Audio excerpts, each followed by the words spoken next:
Cześć wszystkim, witajcie w nowym filmie na moim kanale.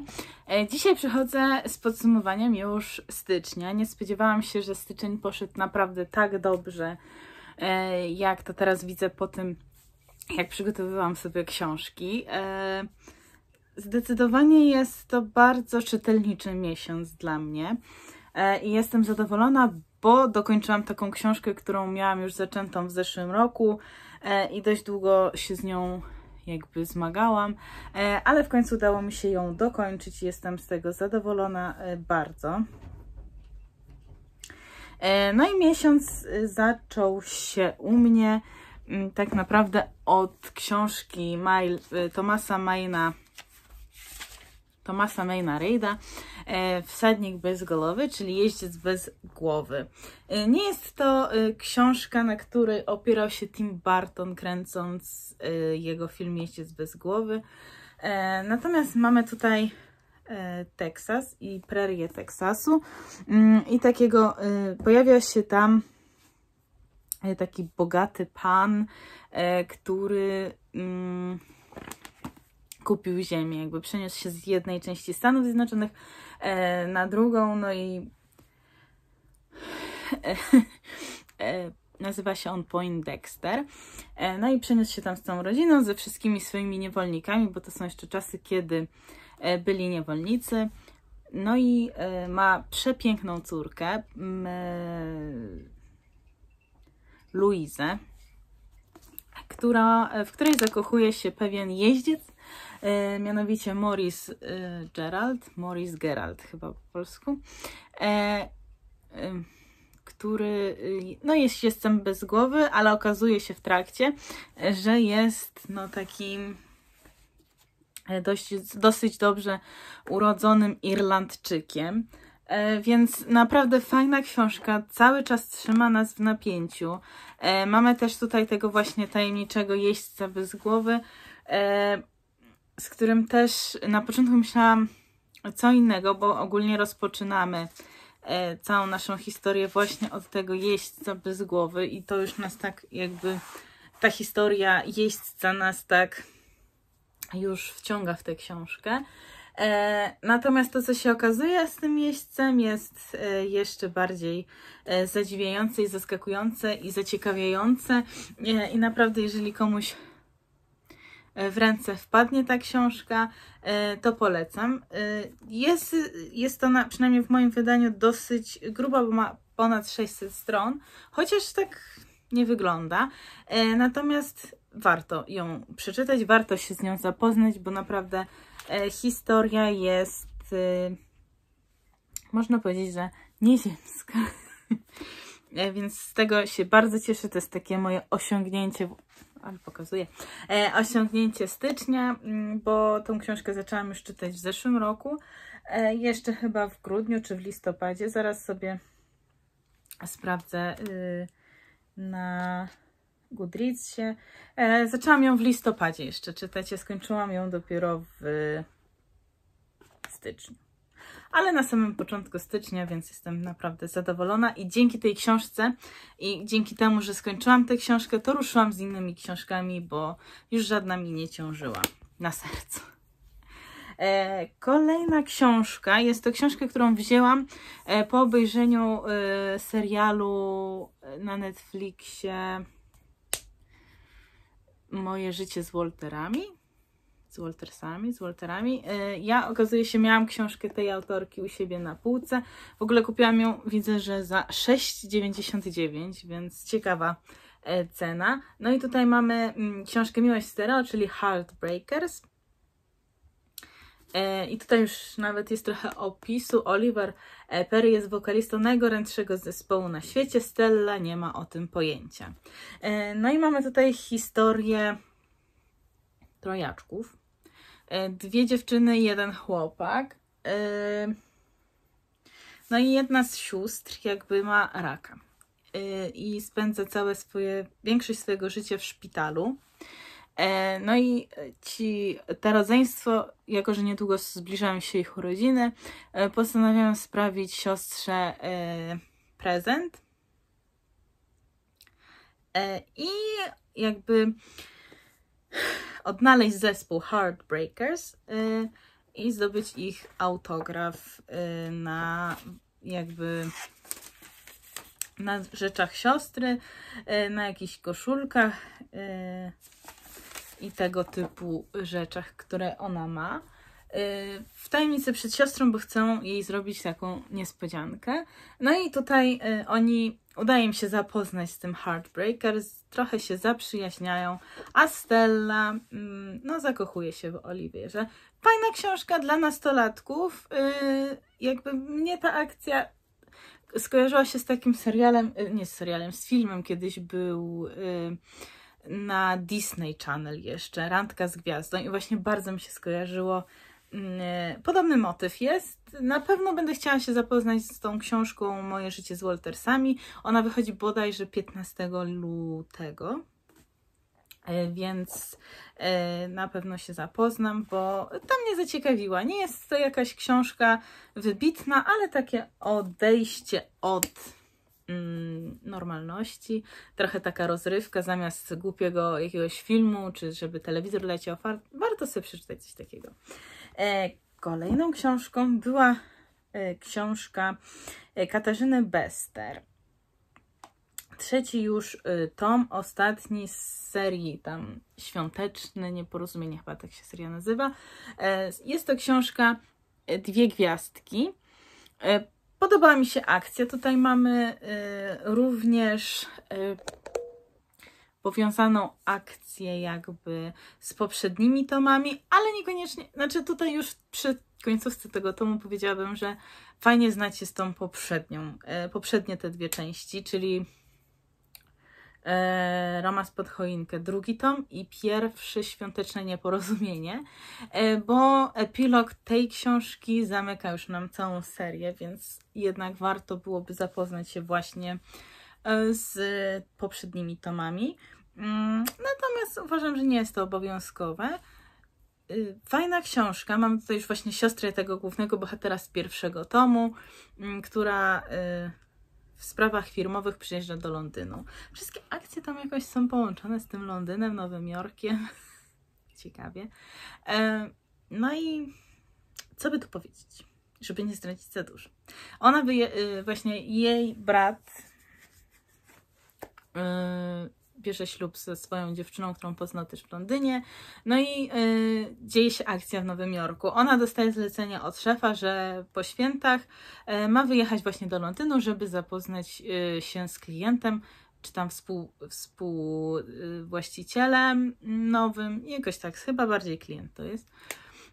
No i ona jedzie do Londynu, tam ma za zadanie spędzić czas z takim znienawidzonym, poprzez maile znienawidzonym facetem, z chłopakiem z pracy, którego ona nie znosi, ale na żywo okazuje się, że ten typ wcale nie jest taki zły, na jakiego wychodziło w mailach wszystko. No i oni się, jak można się domyślić, po romansie zakochują i ta akcja się tak toczy. No i oczywiście mamy tutaj szczęśliwe zakończenie całej tej historii, ale też całej serii. Więc fajna historia. Polecam pióro pani Katarzyny, bo naprawdę fajnie pisze i bardzo mi się podobało. Kolejna książka, była to książka ze styczniowego wyzwania, bo miałam to na początku roku to wyzwanie 12 książek na 12 miesięcy. No i padło tam na książkę Człowiek o 24 twarzach i właśnie to miałam przeczytać w styczniu. I naprawdę ta książka mnie bardzo urzekła, bardzo mi się spodobała. Nie spodziewałam się, że będzie to aż tak dobra książka. Jest to książka autora Kwiatów dla Algernona, więc też niedługo będę chciała się zapoznać z tamtą książką. Tutaj mamy poniekąd, jest to jakby true crime, reportaż jakby. Natomiast sporo mamy tutaj też jakby takiej treści, która nie jest stricte reportażowa, ale bardziej taka opowiadająca i taka właśnie powieściowa. Fajnie to autor spiął wszystko. Naprawdę podczas czytania tej książki możemy współczuć naszemu Billiemu Milliganowi. Nie wiem, czy przeczytałam tytuł w ogóle, ale jest to książka Człowiek o 24 twarzach, Billy Milligan, najcięższy przypadek rozszczepienia osobowości. I naprawdę ta książka mnie bardzo urzekła. długo nie mogłam się po niej pozbierać. Znaczy ja od razu zaczęłam czytać inne książki, ale lżejsze, żeby trochę przetrawić też tą, ponieważ no, tą książkę bardzo szybko pochłonęłam i nie mogłam się opanować od czytania, ale też było tak, że czytałam. Bardzo mi się podobało, ale w pewnym momencie dochodziło do takiej akcji, że zamykałam książkę, odkładałam, chodziłam, mówię, nie, jednak dokończę tę książkę. No i znowu się brałam za książkę. Trochę też łzy poszły. Ja wiem też, że ta książka jest poniekąd pisana z Billy Milliganem i też możliwe, że mamy tutaj zabieg Billy'ego, który lubił manipulować ludźmi. Więc możliwe, że nas przez tą książkę zmanipulował. Natomiast bardzo dobry kawał literatury. Bardzo mi się podobała. Ja lubię właśnie takie klimaty. Stąd też moja lutowa książka, którą też pokażę na koniec. No ale wracając jeszcze do stycznia, przeczytałam Pamiętnik Księżniczki. Mamy tutaj Miję Termopolis, która dowiaduje się od swojej babki. Nie, przepraszam, to z filmu się dowiaduje od babki. Dowiaduje się od ojca, że jest księżniczką i następczynią tronu Genowi. No i tutaj mamy ten pierwszy tom, gdzie ona to poznaje i nie może w to uwierzyć, ona tak naprawdę nie chce. No i ma zajęcia ze swoją babką, która przyjeżdża, aby wyszkolić ją w tym, żeby była tą księżniczką. Nie mogę się doczekać już kolejnych tomów. Wiem chyba, że w marcu ma wyjść drugi tom wznowienia. To jest taka moja seria dzieciństwa i naprawdę zaczytywałam się w tych książkach. Wypożyczałam je sobie z biblioteki jeszcze w takim starym wydaniu. Pamiętam, że one miały już pożółkłe kartki, jakie wypożyczałam, takie przeczytane przez wiele rączek. Ale naprawdę podobała mi się ta seria. Chyba przeczytałam całą. Nie pamiętam, w ogóle nie pamiętałam. No jejusie. W ogóle nie pamiętałam akcji z książki. Bardziej kojarzył mi się film, bo jednak film bardziej mi się utrwalił w pamięci. Natomiast polecam tę książkę takim nastolatkom, albo też jako wspominki, bo naprawdę przyjemnie mi się to czytało. I nie brałam oczywiście wszystkiego tutaj na serio, więc też inaczej podeszłam do tej książki. Kolejna książka była już taka dosyć poważniejsza. Jest to książka Davida Levitana i Jennifer Niven, Zabierz mnie ze sobą. Książka napisana w postaci maili. Mamy tutaj rodzeństwo, które ma bardzo trudną sytuację życiową, ponieważ ojciec od nich odszedł jeszcze zanim się brat urodził i przez większość życia tak naprawdę się okazuje, że nie wiedział o tym synu. No i matka jakby po raz kolejny wychodzi za mąż. No i ten partner mamy nie lubi tych dzieci. No i córka, jako że ma już chyba 18 lat, w ogóle przeświecam, jako że ma już 18 lat, no to w pewnej nocy po prostu pakuje się i ucieka i zostawia swojemu bratu tylko taki kontakt mailowy. No i mamy tutaj właśnie powieść napisaną przez maile, gdzie kontaktuje się brat z siostrą i poznajemy ich jakby całe życie i te perypetie, które teraz są obecne. Naprawdę książka warta polecenia, warta przeczytania i warta zapoznania się z historią właśnie tego rodzeństwa. Bardzo polecam. Jest to dosyć smutna książka na pewno i wiele można z niej wyciągnąć i dobroci, i takich złych emocji. Natomiast naprawdę uważam, że warto się zapoznać z książką właśnie Zabierz mnie ze sobą. Kolejna w tym miesiącu to jest książka polskiej autorki, która bardzo mi się spodoba, w sensie nie autorka, tylko książka. Styczniowa letnia noc. Taka leciutka książka, żeby się z nią zapoznać. Mamy tutaj Zuzę, która zrywa jest porzucona przez swojego nauczyciela. Co ja mam z tym nauczycielem? Przez swojego narzeczonego, który po prostu jakby nie dorósł do tego, by się ożenić i tak naprawdę czuje, że nie kocha tej Zuzy. więc podczas pewnego wieczoru, gdzie znajomi są u nich w domu, on z nią po prostu zrywa. No i ona jest taka zrozpaczona, no bo ona już miała ułożone życie i chciała jakby tkwić w czymś, co się nie układa tak do końca. No i jej przyjaciółka Ola zaprasza ją do Nowej Zelandii na 3 miesiące, aby ona odpoczęła od Polski. Może została z nią tam w Nowej Zelandii, może wróci do Polski, ale przyjeżdża tam do pracy i przyjeżdża akurat na Sylwestra. Więc prosto z lotniska jedzie z tą przyjaciółką na imprezę noworoczną, gdzie poznaje Simona. Mam nadzieję, że dobrze pamiętam to imię. No i się akcja zaczyna. Ta Ola mówi właśnie, żeby ona tego Simona sobie odpuściła, bo to taki bawidamek, ma dziewczynę poza tym, więc po co ty się bierzesz za faceta z dziewczyną? No ale coś ich do siebie ciągnie. Okazuje się, że ona wyszła właśnie ze swojego związku. On też poniekąd wyszedł z takiej toksycznej relacji, którą miał cały czas ze swoją byłą partnerką, byłą obecną, bo tak nie do końca mamy to powiedziane, czy oni są jeszcze razem, czy nie, przynajmniej na początku. Ogólnie książka bardzo mi się podobała i będę się zabierać na pewno w lutym za kolejną książkę tej autorki, bo już sobie znalazłam. No i na pewno mi się bardzo spodobała ta książka. Jest taka, pomimo że zimowa, to taka ciepła, serdeczna, bo jak wiemy, w Nowej Zelandii wtedy, kiedy u nas jest styczeń i zimno, to u nich jest styczeń, ale jest to lato. Więc tak, więc na pewno polecam książkę Miki Modrzyńskiej, Styczniowa letnia noc. Super urocza, super napisana książka. I chyba wydaje mi się, że to jest debiut właśnie tej autorki, więc jak na debiut książka świetna i bardzo udana.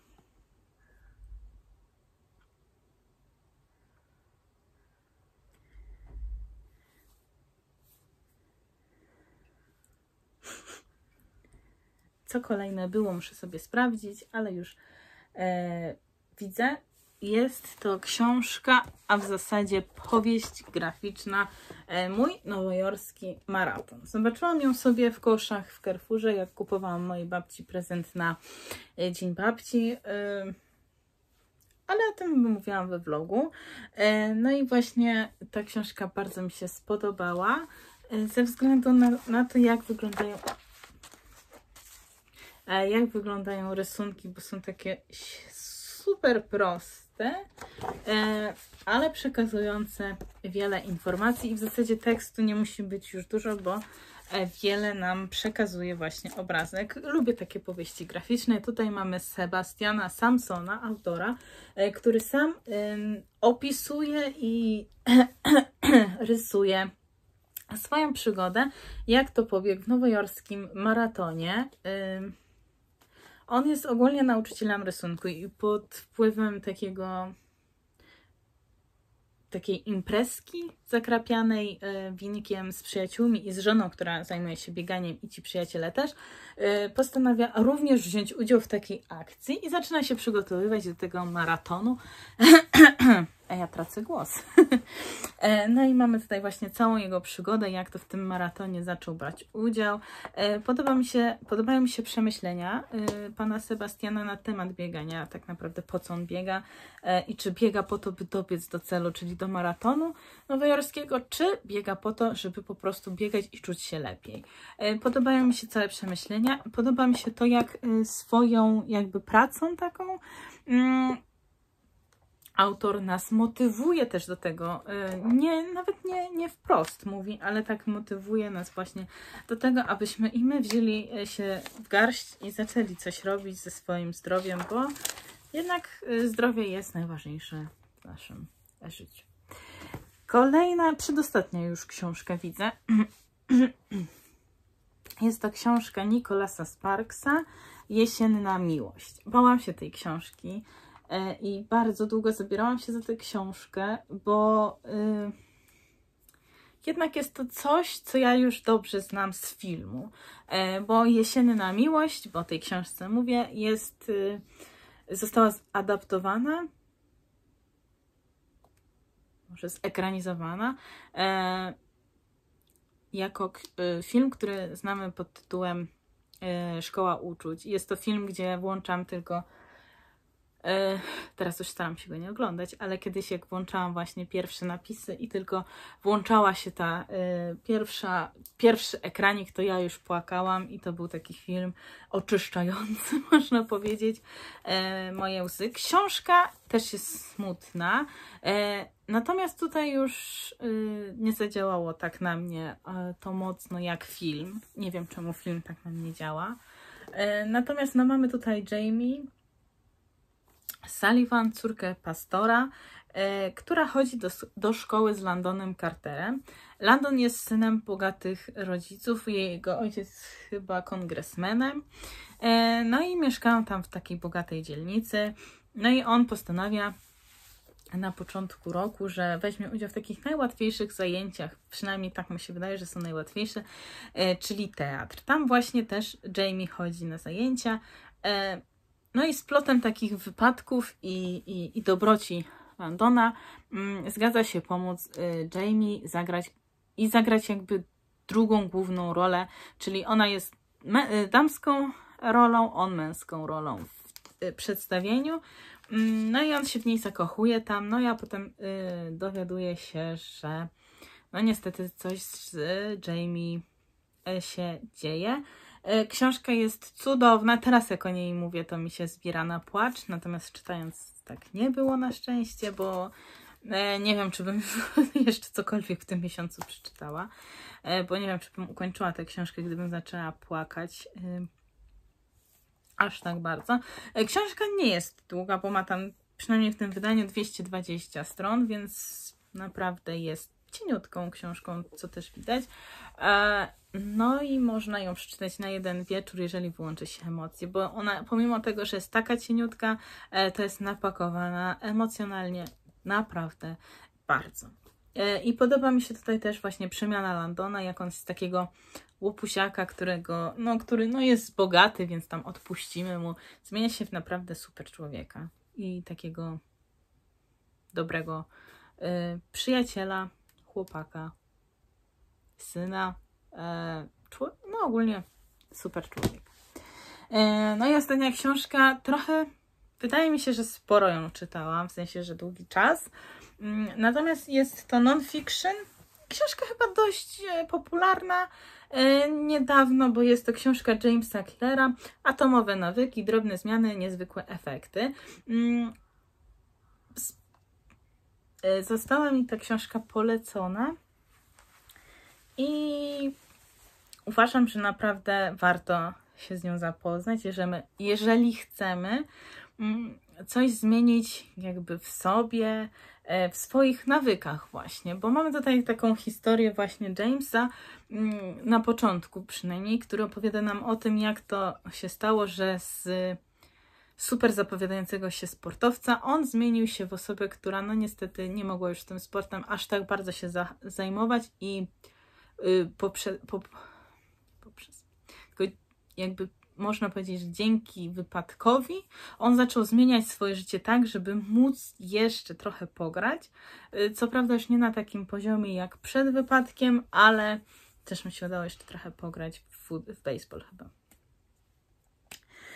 No i tutaj nam wykłada całą historię o tym, jak powinniśmy ustawiać swoje nawyki, jak je rozpoczynać, jak je przedłużać i jak z nimi pracować, współpracować, by dawały nam naprawdę super efekty. Więc uważam, że książka Jamesa Cleara jest super, aby właśnie te nawyki zacząć w sobie hodować, aby dojrzewały i żeby nam pomagały w naszym życiu. Nie będę się dłużej o niej opowiadać, rozpowiadać, bo nie wiem, czy warto więcej mówić. Myślę, że więcej byście wyciągnęli z samej książki.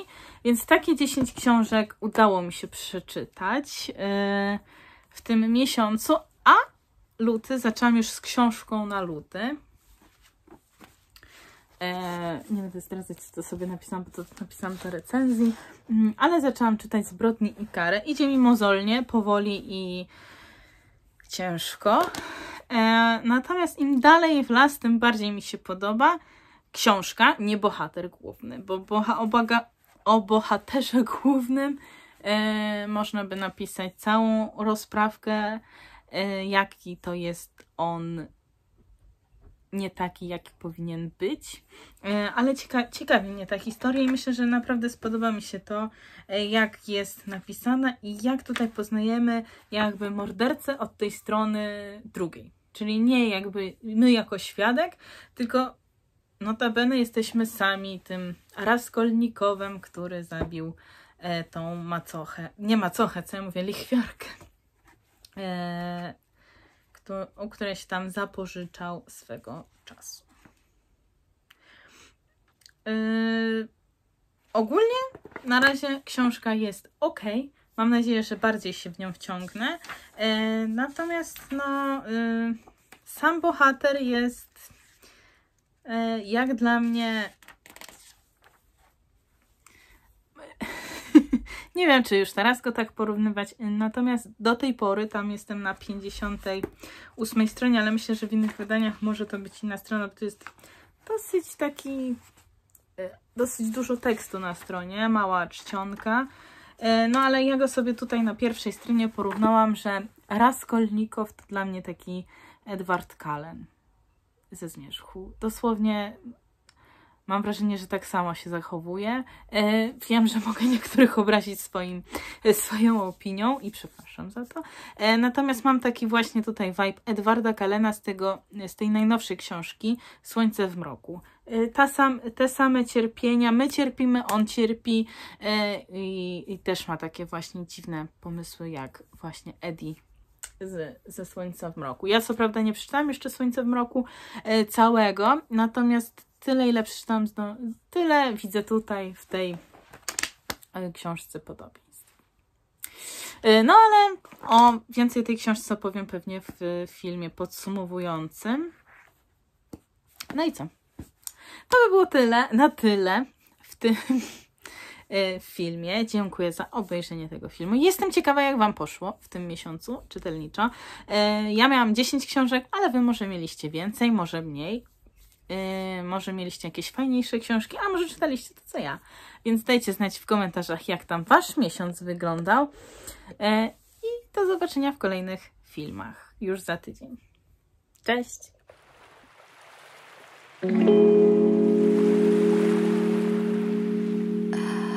Thank you.